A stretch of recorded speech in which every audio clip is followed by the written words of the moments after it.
সব প্রয়োজন যেহেতু একাই মেটানো সম্ভব না, এই জন্য মাঝে মাঝে আমরা একজন আরেকজনের সহযোগিতা গ্রহণ করি। বিশেষ করে আর্থিক সহযোগিতা। আর্থিক সহযোগিতা দুইভাবে হতে পারে, দুই কারণে হতে পারে। একটা হচ্ছে প্রয়োজনীয় কারণে সহযোগিতা চাওয়া। হঠাৎ করে পরিবার অসুস্থ হয়ে গেছে, এই জন্য কারো কাছ থেকে ধার নেওয়া বা ঋণ নেওয়া। দ্বিতীয়ত অপ্রয়োজনীয় সহযোগিতা নেওয়া, ব্যবসাকে বাড়ানো, বিলাসিতার কারণে সহযোগিতা নেওয়া। দুই ধরনের কারণেই আমরা সহযোগিতা নিয়ে থাকি। আবার সিস্টেম হচ্ছে দুইটা, একটা হচ্ছে ধার দেয়া, এইভাবে সহযোগিতা করা, একটা হচ্ছে উচ্চ হারে সুদী লেনদেনের মাধ্যমে ধার দেয়া, ঋণ দেয়া। তো এটা তো সর্বাবস্থায় যে হারাম, সেটা নিয়ে আমরা আলোচনা করবো ধার নিয়ে, খরচ নিয়ে আলোচনা। যে আমাদের সমাজে ধার নেয়া দেয়া, কেন দিব কেন দিব না, যে দিবে তার ফজিলত কি, যে নিবে তার করণীয় কি। দেখা যায় যে এক নম্বর হচ্ছে যে ঋণের বোঝা থেকে রাসূল সাল্লাল্লাহু আলাইহি ওয়াসাল্লাম মুক্তি চেয়েছেন। তিনি ঋণ থেকে সবসময় পানাহ চেয়েছেন আল্লাহর কাছে, এবং দোয়া করতে বলেছেন, আল্লাহুম্মা ইন্নী আউযু বিকা মিন আযাবিল কবর ওয়া আউযু বিকা মিন আযাবি জাহান্নাম ওয়া আউযু বিকা মিন ফিতনাতিল মাহইয়া ওয়াল মামাত ওয়া আউযু বিকা মিন ফিতনাতিল মাসীহিদ দাজ্জাল ওয়া আউযু বিকা মিনাল আসমি ওয়াল মাগরামি। অর্থাৎ গুনাহ থেকে এবং ঋণ থেকে আল্লাহ আপনি আমাকে মুক্তি দান করুন। ঋণ থেকে পানা চাওয়া। কিন্তু বর্তমান অবস্থা যে যত বেশি ঋণ করতে পারে তার ক্রেডিট তত বেশি। অনেক জায়গা থেকে ঋণ, অনেক জায়গা থেকে ঋণ, হাজার হাজার কোটি টাকা ঋণ, যেই ঋণ প্রয়োজনীয় না সেই ঋণ করা। একটা হচ্ছে যে চিকিৎসার জন্য, নিজে চলতে পারতেছে না, সন্তানদের চিকিৎসার জন্য, পরিবারের চিকিৎসার জন্য খাবার পাচ্ছে না, এই কারণে কেউ যদি কারো কাছ থেকে ধার নেয়, সেটা হচ্ছে একটা ভিন্ন বিষয়, সেটা হতে পারে সাময়িকভাবে। কিন্তু বিলাসিতার জন্য, নিজের একটা আছে আরেকটা বাড়ানোর জন্য, অপ্রয়োজনীয় যেটা প্রয়োজন নাই, নিত্য প্রয়োজনীয় বিষয় নয়, সেই বিষয়ের জন্য ঋণ নেওয়া। এই ধরনের ঋণ নেওয়া থেকে রাসূল সাল্লাল্লাহু আলাইহি ওয়াসাল্লাম পানাহ চেয়েছেন এবং উম্মতকে শিক্ষা দিয়েছেন যে তোমরা ঋণ নিবে না, ঋণ না নেওয়ার কথা বলছেন। এবং আরেক হাদিসের মধ্যে আসছে, আল্লাহুম্মা ইন্নী আউযু বিকা মিনাল হাম্মি ওয়াল হাসনি মিনাল হাম্মি ওয়াল হাসানি ওয়াল আজজি ওয়াল কাসালি ওয়াল জুবনি ওয়াল বুখলি ওয়া তালা'আদ দাইন ওয়া গলাবাতির রিজাল। রাসূল বলছেন, হে আল্লাহ, ইন্নী আউযু বিকা মিনাল হাম্মি ওয়াল হাসানি। হাম্মি মানে দুঃখ, ওয়াল হাসান মানে টেনশন। হে আল্লাহ, আপনি আমাকে দুঃখ এবং টেনশন থেকে মুক্তি দান করুন। ওয়াল আজজি ওয়াল কাসালি, আজিজ মানে হলো অক্ষমতা থেকে আমাকে পানাহ দান করেন। ওয়াল কাসালি এবং অলসতা, যারা আমরা অলস আছি, কাজ করতে মন চায় না, কোনো কি করবো না, তাদের জন্য এই দোয়া। যারা আমরা অক্ষম, কোনো কিছু করতে পারি না, তাদের জন্য এই দোয়া। যারা দুঃখী কষ্টের মধ্যে আছে, তাদের জন্য এই দোয়া। তো ওয়াল আজজি ওয়াল কাসালি ওয়াল জুবনি ওয়াল বুখলি, এবং কৃপণতা থেকে আমাকে হেফাজত করুন। কৃপণতা থেকে মুক্তি চেয়েছেন। ওয়া তালা'আদ দাইন, এবং ঋণের বোঝা থেকে মুক্তি চাওয়ার কথা বলা হয়েছে। আল্লাহ, আপনি আমাকে ঋণের বোঝা থেকে মুক্তি দান করুন। ওয়া গলাবাতির রিজাল, এবং মানুষের প্রভাব প্রতিপত্তি থেকে আমাকে মুক্তি দান করুন। অর্থাৎ মানুষ যাতে আমার উপরে প্রভাব ফেলতে না পারে, এই জন্য আল্লাহর কাছে দোয়া করা। দুঃখ কষ্ট থেকে, চিন্তা টেনশন থেকে আল্লাহর কাছে মুক্তি চাওয়া, এবং অলসতা থেকে, অক্ষমতা থেকে আল্লাহর কাছে মুক্তি চাওয়া, এবং বিশেষ করে ঋণ থেকে আল্লাহর কাছে মুক্তি চাওয়া। যে আমি ঋণে পড়বো না, আমি কারোর কাছ থেকে ধার করবো না, ধার দেনা করে চলবো, ধার দেনা করা ছাড়া আমরা চলবো, এই ধরনের টার্গেট রাখতে হবে। আর কিছু মানুষের সিস্টেমই হচ্ছে অমুকের কাছ থেকে ধার করে আরেকজনকে দেয়, তার কাছ থেকে ধার করে আরেকজনকে দেয়, তার কাছ থেকে পরিশোধ করে আবার আরেকজনকে দেয়, আরেকজনের কাছ থেকে নেয়, মানে একটার পর একটা তার সারা জীবন চলতেছে ধার দেনার উপরে। অথচ এটা থেকে রাসূল সাল্লাল্লাহু আলাইহি ওয়াসাল্লাম পানাহ চেয়েছেন যে না, আমার যতটুকু আছে ততটুকু দিয়েই আমি ভালো চলবো, কিন্তু ধার দেনা করে চলবো না। ধার দেনা করে চলতে রাসূল নিজে নিষেধ করেছেন যে আমি কখনোই ধার দেনা করে চলবো না। তো এক নম্বর হচ্ছে যে বিশেষ প্রয়োজন যদি হয় সেই ক্ষেত্রে ধার দেনা করা, এর উপরে না। বিশেষ প্রয়োজন, সন্তান অসুস্থ হয়ে গেছে, নিজে অসুস্থ হয়ে গেছে, খাবার পাচ্ছে না, তো ওই ক্ষেত্রে ধার দেওয়া, ধার নেয়া যেতে পারে, এটার অনুমতি আছে। অন্যথা বিলাসিতার কারণে একটা আছে আরেকটাকে বাড়াবো, আরেকজনের উপর ক্ষমতাগিরি দেখাবো, এই জন্য ধার নেয়া নিষেধ। রাসূল সাল্লাল্লাহু আলাইহি ওয়াসাল্লাম এভাবে ধার নিতে নিষেধ করেছেন। দুই নম্বর হচ্ছে যে আয় এবং ব্যয়ের মাঝে সমন্বয় করে চলা, তাহলে ধার নিতে হবে না। আমার বেতন যদি 20,000 টাকা থাকে আর আমার খরচ করতে হবে, আমার বাসা ভাড়ায় যদি 20,000 টাকা নিতে হয়, আমার বাসা ভাড়ায় যদি 15,000 টাকায় হয়, বিভিন্ন কারণে সন্তানদের চাপে পড়ে হোক, আত্মীয়দেরকে দেখানোর জন্য যে কোনো কারণেই হোক না কেন, 20,000 বেতন, বাসা ভাড়ায় 15,000, সে চলবে কেন? আমার 20,000 বেতন, ছেলে মেয়ে এদের প্রাইভেটি হচ্ছে 15,000 টাকা, তাহলে আমার চলবে কেন?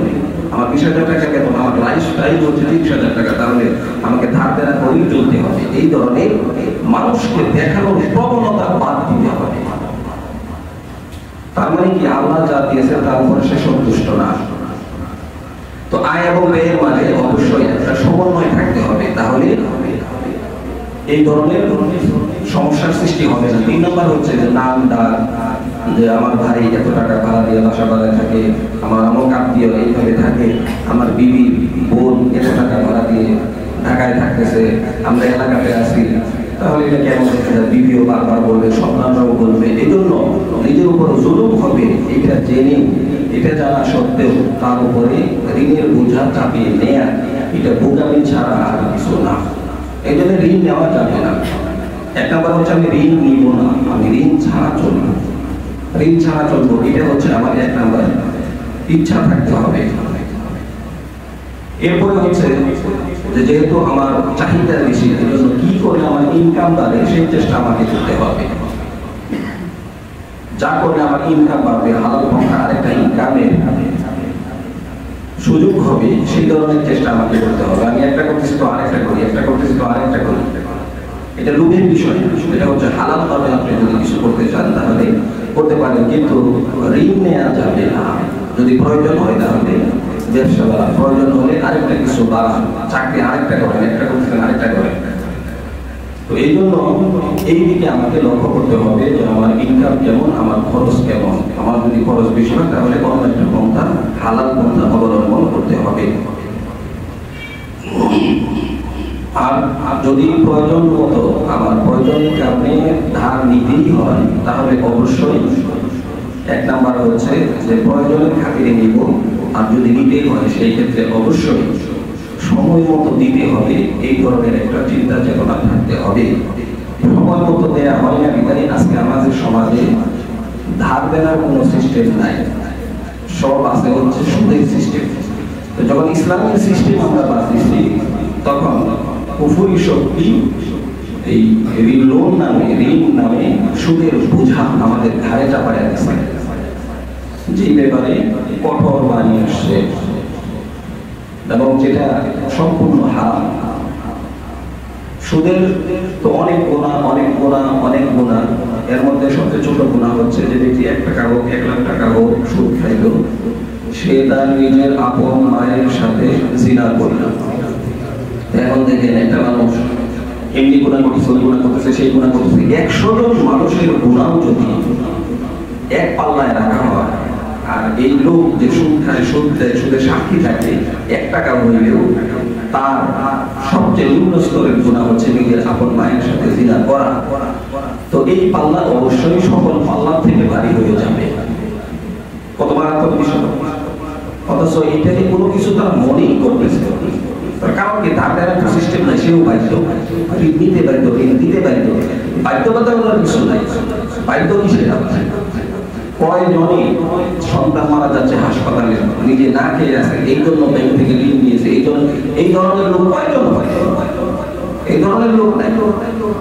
বাড়ি বানাতে হবে, গাড়ি কিনতে হবে, এটা করতে হবে, সেটা করতে হবে, এই জন্য তারা বিভিন্ন ভাবে সুদের উপরে ঋণ নিয়েছে। بحرب من الله ورسوله الذين يأكلون الربا لا يقومون إلا كما يقوم الذي يتخبطه الشيطان من المس। তাদেরকে কিয়ামতের মাঠে এমন ভাবে উঠানো হবে, মনে হবে যেন তারা পাগল, শয়তান তাদেরকে স্পর্শ করছে, এরকম তারা উত্থানের ন্যায় উঠবে কিয়ামতের মাঠে। এবং তারা বলবে মৃত্যুর রিবা, যে ব্যবসা তো আলবাই মৃত্যুর রিবা, তারা বলছে যে ব্যবসা হচ্ছে সুদের মতো, কিন্তু আসলে সুদ এক জিনিস, ব্যবসা আরেক জিনিস। তো তাদের ব্যাপারে আল্লাহ তাআলা বলছেন তাদেরকে এইভাবে উঠানো হবে, এই শাস্তি। মূলত আজকের আলোচনা শুরু হয় না, এবং তারা আল্লাহ এবং তার রাসূলের সাথে যুদ্ধ শুরু করেছে। আল্লাহ এবং তার রাসূলের সাথে যুদ্ধ করে পারা যাবে? পারা যাবে না। এই জন্য ঋণ দেওয়া, একজন মানুষ বিপদে পড়ছে, তাকে ঋণ দেওয়া, তাকে ধার দেয়া, যাতে করে সে ওই দিকে না যায়, যাতে করে সে সুদী ঋণের দিকে না যায়, যাতে করে সে সুদের নিচে না পড়ে, এই জন্য একজন আরেকজনকে ধার দেওয়া। যদি সক্ষমতা থাকে তাহলে ধার দেয়া।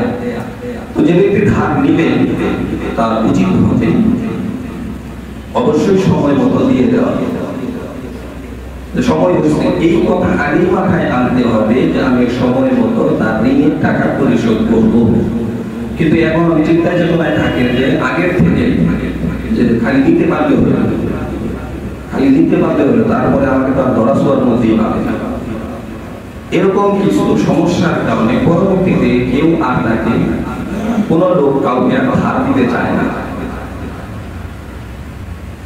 এই জন্য সক্ষম হইলে ধার দেওয়া। আর যে ব্যক্তি নিবেন তারও মাথায় থাকতে হবে যে আমি যখন নিব তখনই আমি নিয়ত করবো যে অমুক দিনের মধ্যে অবশ্যই আমি এই ঋণের টাকা, ধারের টাকা পরিশোধ করব। যে ব্যক্তি ঋণ দিবে তার ব্যাপারে কোরআনে কারীমে আয়াত আছে, আল্লাহু করদান হাসানান ফায়ুদাইফাহু লাহু আদআফান কাসীরা ওয়াল্লাহু ইয়াকদিরু ওয়া ইয়ারযুকু ওয়া ইলাইহি তুরজাউন। সূরা বাকারা 245 আয়াত আল্লাহ তাআলা বলেন, মান যাল্লাযী ইউকরিদুল্লাহ করদান হাসানা। তোমাদের মধ্যে এমন ব্যক্তি কি আছে যে ব্যক্তি আল্লাহকে কর্জে হাসানা দিবে, আল্লাহকে ঋণ দিবে, এরকম কি আছে? উত্তম ব্যক্তি কি? করদান হাসানান ফায়ুদাইফাহু লাহু আদআফান কাসীরা।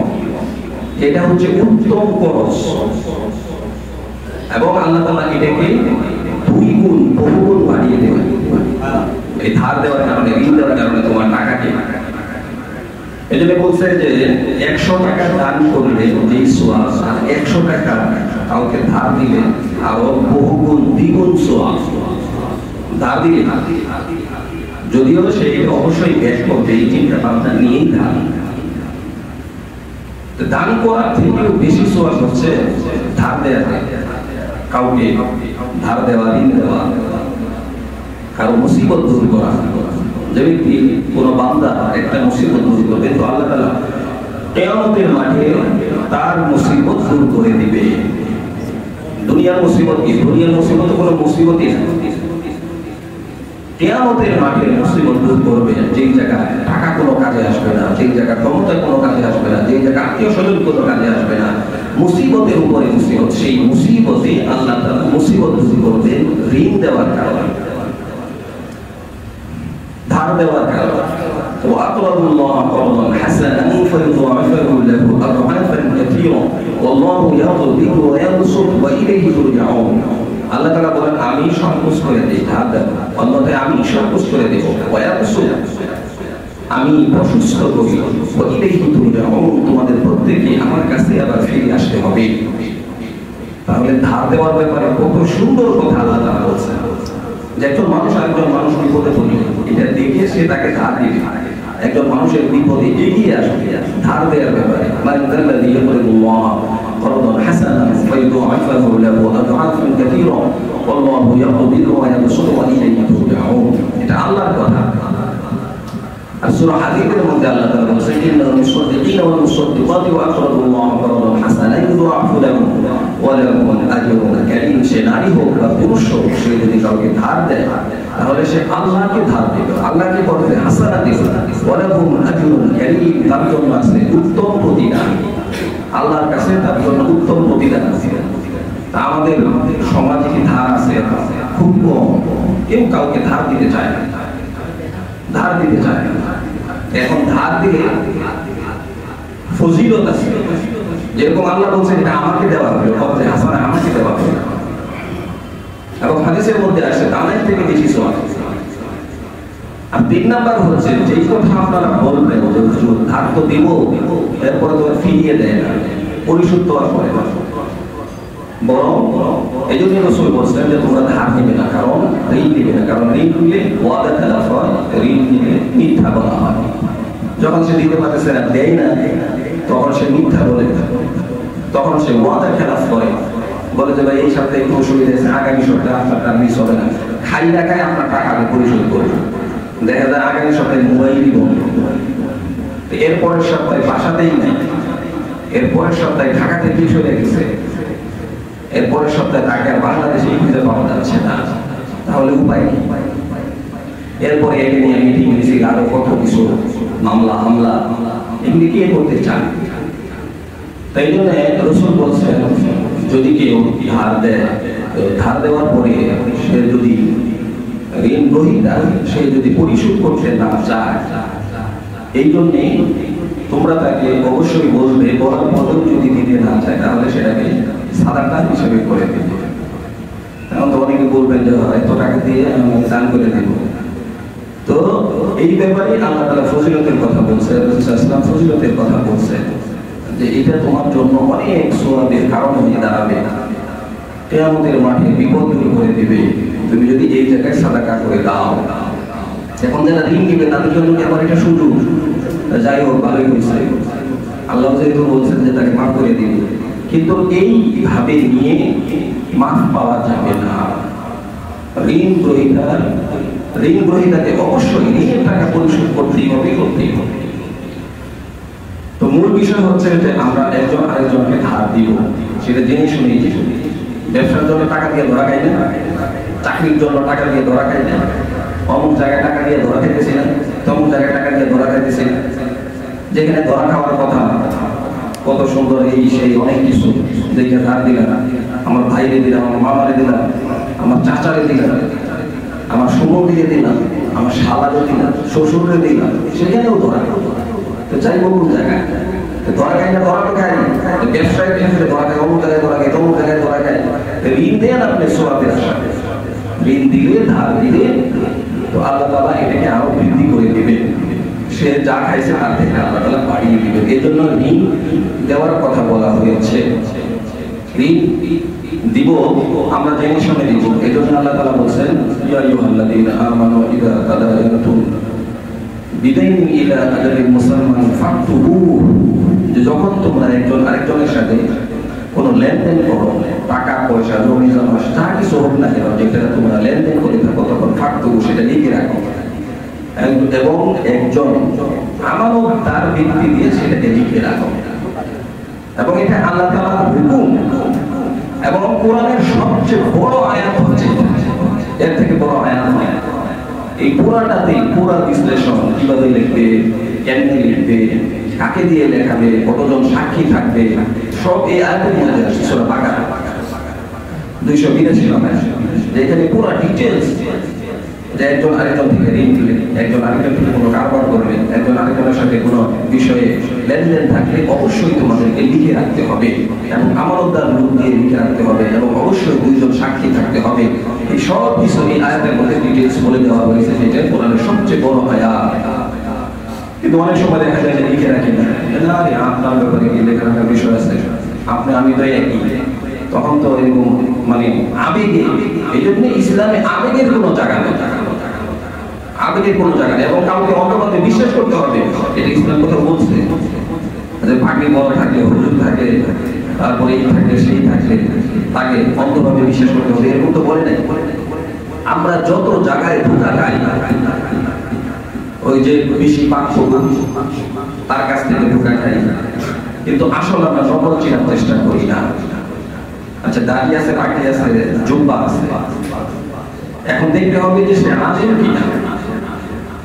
এই মুগদাদের 60টা মসজিদ আছে, 60টা মসজিদের একজন ইমাম, একজন খতিব, কয়জনের কাছে গিয়ে আমরা ধরা খাইছি? তাদেরকে তো বিশ্বাস করবো, তাদের কাছে ধরা ভালো না, তাদেরকে বিশ্বাস করবো। কিন্তু হুজুরের থেকে বড় পাগড়ি, হুজুরের থেকে বড় দাড়ি, হুজুরের থেকে একেবারে চোখের মধ্যে সুরমা এই লাগাইছে, আবার সারাদিন লাঠি নিয়ে থাকে, এইটা দেখে আসলে তো সে হুজুর না, হুজুর সাজছে। আর এর কাছে গিয়ে আমরা ধরা খাবো আর বলবো যে হুজুর রাখা। এই জন্য আসল এবং নকল আমাদেরকে চিনতে হবে, সব জায়গাতেই তো চিনব।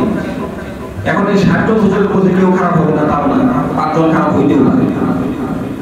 আমরা তো বলি যে হুজুর মানে ফেরেশতা হইতে হবে, একেবারে আল্লাহ বলছেন মানুষ হিসেবে তোমারও গুণ থাকবে, কিন্তু আমাদের কথা হলো না, হুজুরের ভিতরে একেবারে 100 ফেরেশতা থাকতে হবে। আর আমরা 100 মধ্যে 99 খারাপ থাকবো, আর তারা 100 মধ্যে 100 গুণ থাকবে। এই জায়গাতে আমাদের সমস্যা। এই জন্য লিখে রাখতে হবে। প্রয়োজনে এখন তো লেখার উত্তম মাধ্যম হচ্ছে ভিডিও করে রাখতে হবে। আপনি যাকে ঋণ দিলে বৈঠক ভিডিও করেন, বৈঠক রেকর্ড করেন, এগুলো লেখার মধ্যে দিয়ে আসে। আরো যত অত্যাধুনিক সিস্টেম আছে সব কিছু করে, কোনো বাধা নাই, নিষেধ নাই। এই জন্য এইভাবে ঋণ দেওয়া নেওয়া এটা আল্লাহর হুকুম, নেওয়া আল্লাহর হুকুম না, দেওয়া আল্লাহর হুকুম। যে যদি কেউ এইভাবে দেয় তাহলে তার জন্য অনেক সওয়াব রয়েছে, অনেক ফজিলত রয়েছে। তো যে ব্যক্তি ঋণ দিবে তার তো এরকম ফজিলত, সে যদি মাফ করে দেয় তাতেও ফজিলত, কিন্তু যে ব্যক্তি ঋণ দিবে তার উপরই হচ্ছে দায়িত্ব বেশি। রাসূল সাল্লাল্লাহু আলাইহি ওয়াসাল্লাম একবার হুনাইনের যুদ্ধের পরে 30,000 বা 40 দিরহাম ঋণ নিয়েছিলেন এবং সেটা সময় মতো পরিশোধ করেছে। আরেক লোকের কাছ থেকে একটা উট ঋণ নিয়েছিলেন। তো যেহেতু ঋণ নিয়েছে, তো যে ব্যক্তি ঋণ দাতা সে কিন্তু তলব করতে পারে, সে তলব করতে পারে।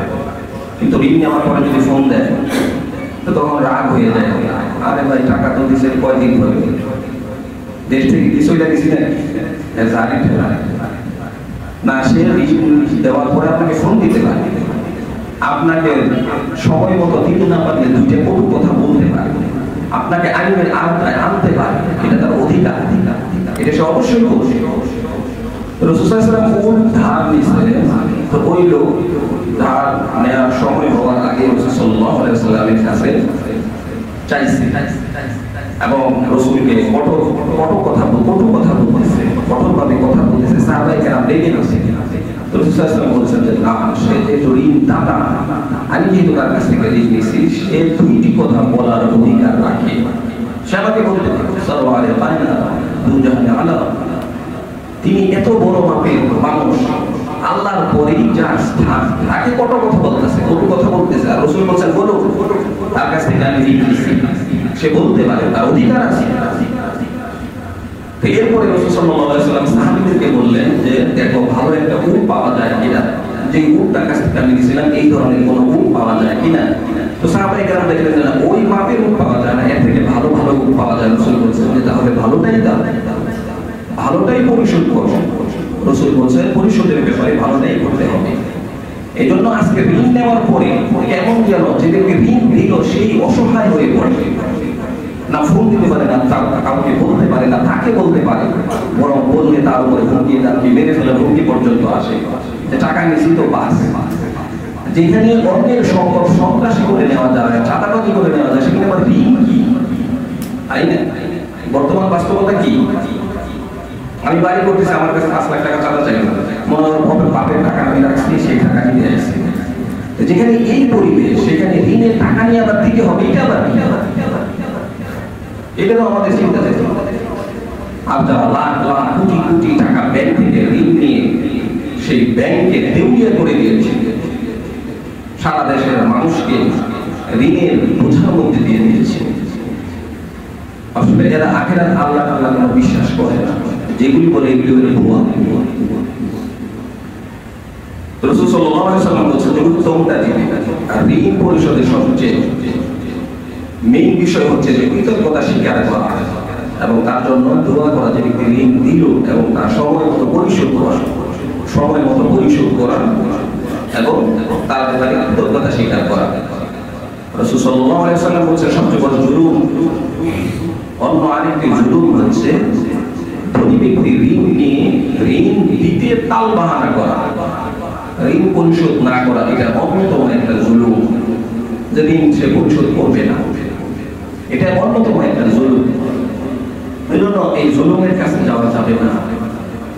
ঋণ কারো কাছ থেকে নিলে, ধার নিলে সময় মতো সময়ের আগে তা পরিশোধ করে দেয়া, তাহলে যে ব্যক্তি ঋণ দিল সেও সওয়াবের অধিকারী হবে। যখন আমি তাকে ঋণ সময় মতো পরিশোধ করবো না, তখন সে ফোন দিবে, তখন সে অন্য লোককে বলবে, তখন সে আইনের আশ্রয় নিবে, তখন সে মামলা করবে, তখন তার যে সওয়াব হবে এটাও গেল, আর আমার সাথে যে সম্পর্ক সেটাও শেষ হয়ে গেল। এক নম্বর কথা হচ্ছে যে প্রয়োজন ছাড়া ঋণ দিব না। দুই নম্বর কথা হচ্ছে যে ঋণ নিলে সময় মতো দিতে পারবো, এটা আগে পাবো। তিন নম্বর হচ্ছে বেশি প্রয়োজন হলে ঋণ নিব। চার নম্বর হচ্ছে সময় মতো ঋণ পরিশোধ করব। যে ব্যক্তি ঋণ পরিশোধ করবে না, সে এটা হচ্ছে বান্দার হক, এটা আল্লাহর হক না, এটা বান্দার হক। বান্দা যতক্ষণ পর্যন্ত মাফ না করবে ততক্ষণ পর্যন্ত আল্লাহ মাফ করবেন না। এই জন্য অবশ্যই সময় মতো ঋণ পরিশোধ করতে হবে। দেখা যায় যে অনেকে ইনকাম করে না, কোনো চাকরি নাই, তো মানুষের কাছ থেকে অমুক দোকান থেকে ঋণ করছে, অমুক দোকান থেকে ঋণ করছে, আরেক জায়গা থেকে ঋণ করছে, আত্মীয় স্বজন থেকে ঋণ করা শেষ। এখন যে এলাকা ছিল সেই এলাকাতেও ঋণ করা শেষ। এখন আর কোনো উপায় মতো না। এখন কি করবে? এখন আমি আল্লাহর কাছে চলে যাই। এখন সে গলার মধ্যে দড়ি দিয়ে ফাঁস দিলে সে আত্মহত্যা করবে, বিষটায় আত্মহত্যা করবে। এরকম ঘটনা আছে না আমাদের সাথে? বহুত আছে, মুক্তাতে এই এলাকা দিয়ে আছে, এই এলাকা দিয়ে আছে। তো এরকম অনেক ঘটনা আছে আমাদের সমাজে, শুধুমাত্র ঋণের বোঝার কারণে সে আত্মহত্যা করতেছে, ঋণের বোঝার কারণে আরেকজনকে হত্যা করতেছে। কয়েকদিন আগে ঘটনা দেখলাম, এক মহিলা তার বাসাতে নিহত হয়েছে, তার হাত পা বাঁধা ছিল, তার মুখ বাঁধা ছিল। তো এরপরে পুলিশ এরা বিভিন্ন তদন্ত শুরু করলো। তো বিভিন্ন তদন্তের মাধ্যমে যেটা উঠে আসলো সেটা হচ্ছে যে তার এই মহিলার স্বামী থাকে বিদেশ, আর এই মহিলা একাই এই বাসায় থাকে। এখন হত্যা প্রশ্নই উঠে না। তো বিভিন্ন জনের কাছে জিজ্ঞেস করে জানা গেল যে যুবক রাত 10টায় এই মহিলার ঘরে ঢুকে আবার ফজরের আগে বের হয়ে যায়। তো ধারণা করা হলো হয়তো পৌঁছে আছে, যে কোনো কারণে এই যুবক ওই যুবকই হত্যা করছে, এটা ধারণা করা হলো, কিন্তু পরিষ্কার না।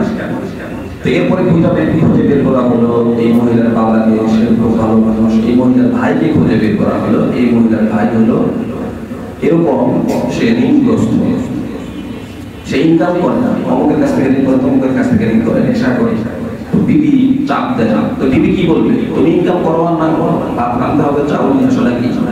সন্তানরা বলবে তুমি কেমন বাবা হয়েছো যে আমাদের চাহিদা তেমন করতে পারো না, এরকম বলবে। এই ধরনের চাপির কারণে সে কি করবে খুঁজে পাচ্ছিল। এরপরে সে একটা প্ল্যান করলো আরেকজনের সাথে, ওই যে যুবক যে 10টার সময় যায় আবার ফজরের আগে বের হয়, এটা হচ্ছে ওই মহিলার ভাই, এটা অন্য কেউ না। তো বোনের কাছে কেন থাকে? বিভিন্ন ঋণদাতা যাদের কাছ থেকে সে ঋণ নিয়েছে, ধার নিয়েছে, তারা পাওনাদাররা যাতে তাতে খুঁজে না পায়, এজন্য সে নিজের বাসায় থাকে না।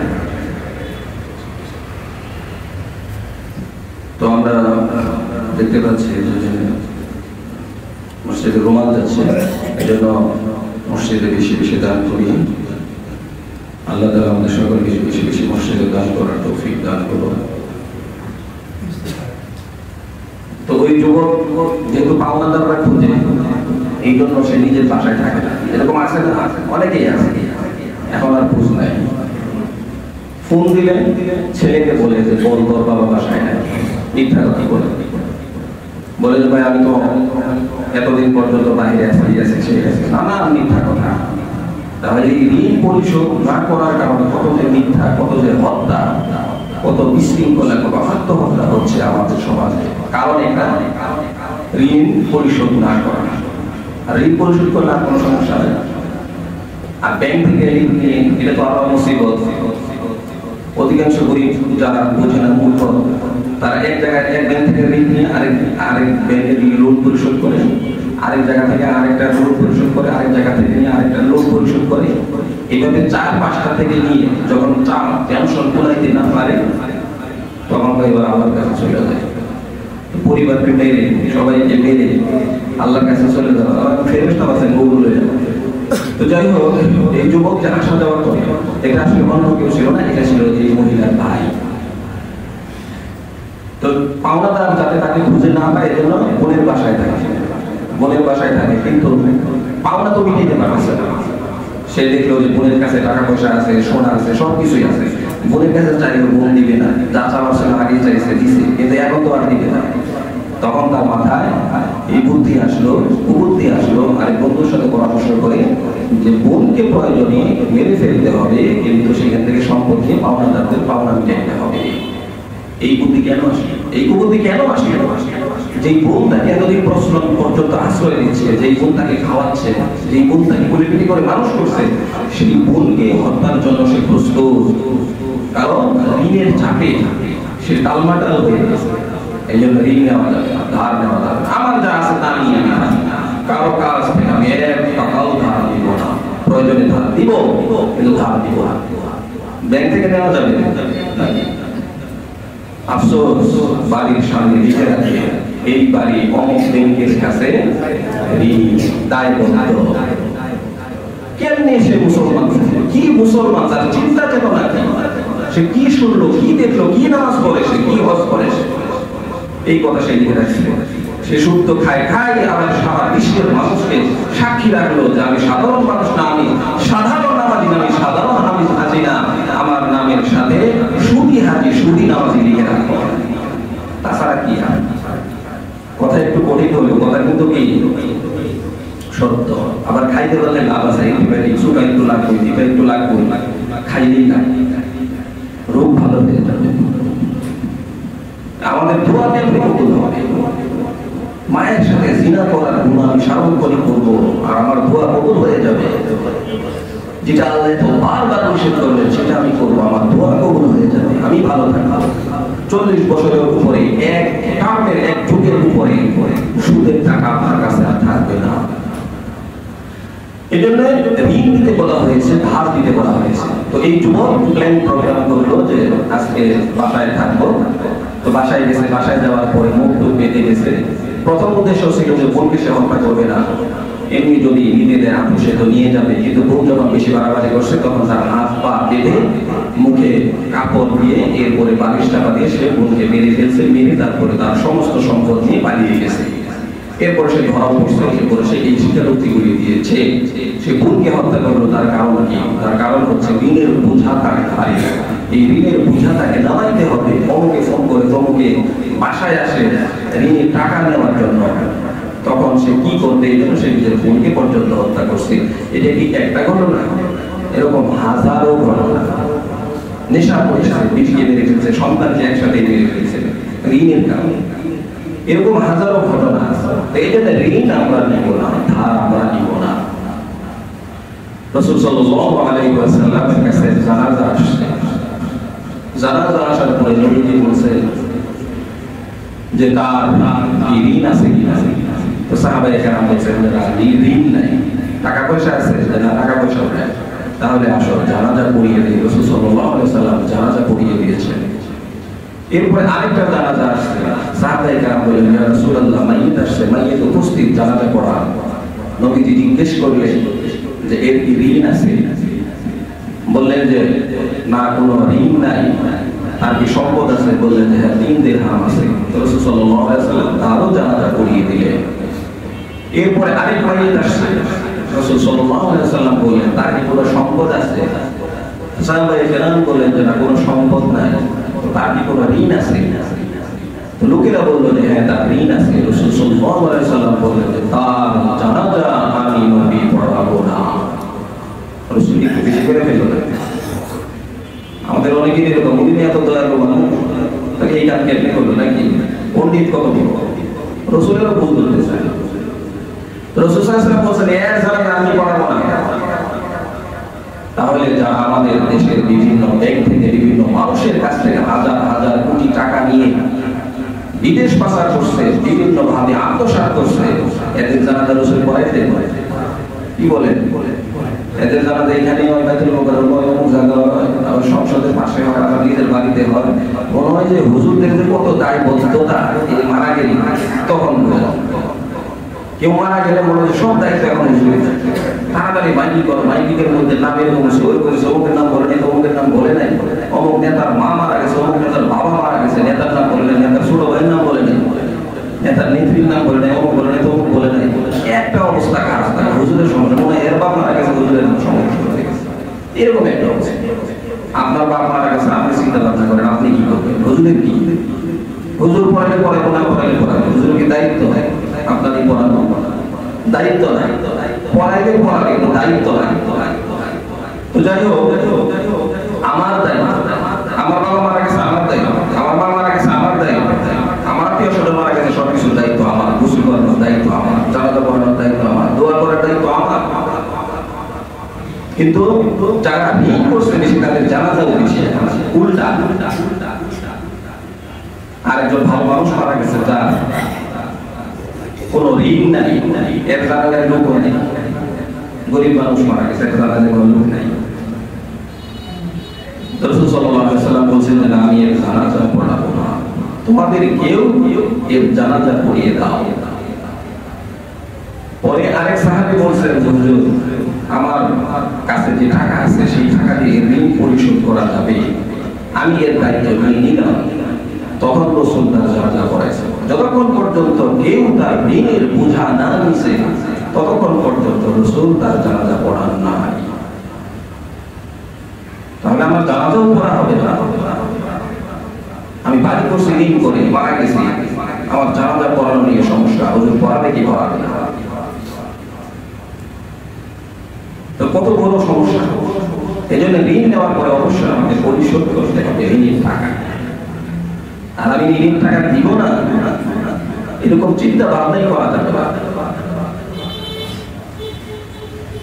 এই জন্য ঋণ নেওয়ার পরে অবশ্যই আমাকে দিতে হবে। এই জন্য বলছিলাম 1 নাম্বার হচ্ছে যে আমি প্রয়োজন ছাড়া ধার দিব না। 2 নাম্বার হচ্ছে বিলাসিতার জন্য ধার নিব না। কিন্তু অধিকাংশ এখন বিলাসিতার জন্যই ঋণ নেওয়া হয়। ব্যাংক থেকে লোন নিয়ে আমি বাড়ি করব কেন? আপনি টাকা জমায় করেন, সমস্যা তো নাই, লোন নিয়ে করতে হবে কেন? সুদ নিয়ে করতে হবে কেন? আমি কেমন মুসলমান, কেমনে সেজদা দিই? ওই ঘরে আমি কেমনে সেজদা দিব? ওই ফ্লোরে কেমনে সেজদা দিব? এগুলি আমাকে চিন্তা ভাবনা করতে হবে যে এটি শুধুমাত্র হুজুরের পক্ষ থেকে কথা না, কোরআন হাদিসের কথা। এজন্য ঋণ নিব না, লোন নিব না, ধার নিব না। ধার দিলে পরিশোধ করতে পারি, এইভাবে আমি ধার নিব, এতটুকু আমি ধার নিব। আমার জীবন চলার পথে সমস্যা সৃষ্টি হয়ে গেলে, খাবার দাবারে থাকাতে, তখন আমি প্রয়োজনে ধার নিব। এছাড়া আমি কারো কাছ থেকে কোনো ধার দেনা নিব না। কারণ রাসূল সাল্লাল্লাহু আলাইহি ওয়াসাল্লাম তার জানাজা করতে নিষেধ করেছেন, যে আত্মহত্যা করছে রাসূল, রাসূলের কাছে জানাজা আসছে, রাসূল বলছেন যে আমি এর জানাজা করাবো, আত্মহত্যা করছে। তবে তোমাদের কেউ জানাজা পড়িয়ে দাও, তার জানাজা পড়া হবে না এরকম না, তোমাদের কেউ জানাজা পড়ায় দাও। আর যে ব্যক্তি ঋণগ্রস্ত, তার জানাজাও আমি পড়াবো না, তোমাদের কেউ এর জানাজা পড়ায় দাও। প্রত্যেক ইমামের উচিত যে ব্যক্তি ধার দেনা করে মারা গেছে, লুট করে মারা গেছে, সেই লুট পরিশোধ করছে কিনা এরপরেই ইমাম জানাজা পড়াবে, এর আগে জানাজা পড়াবে না। খিলাফা থাকলে তো এটাই হইত, অন্য কেউ পড়িয়ে দিবে। আমরা তো পড়াবো অবশ্য, কিন্তু এই চিন্তা আপনাকে করতে হবে যে আমি কোন জায়গায় আছি। এই জন্য এটা আল্লাহর কথা, এটা রাসূলের কথা। মাল্লাযী ইউকরিদুল্লাহ করদান হাসানান ফায়ুদাইফু লাহু আদআফান কাসীরা ওয়াল্লাহু ইয়াকদিরু ওয়া ইয়াবসুতু ওয়া ইলাইহি তুরজাউন। ঋণ দাও, ধার দাও, অনেক সওয়াব, আল্লাহকে করলে হাসানা দেওয়ার সওয়াব। এবং রাসূল সবসময় ধার দেনা থেকে নিজেকে পানাহ চাইছেন এবং বলছেন উম্মত ধার দেনা থেকে নিজেকে দূরে রাখো। আর ঋণে অবশ্যই সময় মতো পরিশোধ করতে হবে, ধার নিয়ে অবশ্যই পরিশোধ করতে হবে, সেটা ব্যবসার জন্য হোক, কোনো কিছুর জন্য হোক। আমার পিছনে পিছনে ঘুরতে থাকে, এটা কোন ধরনের কথা? এরকম যাতে না হয়, একটা নির্দিষ্ট সময় নিয়ে লেখার মাধ্যমে ধার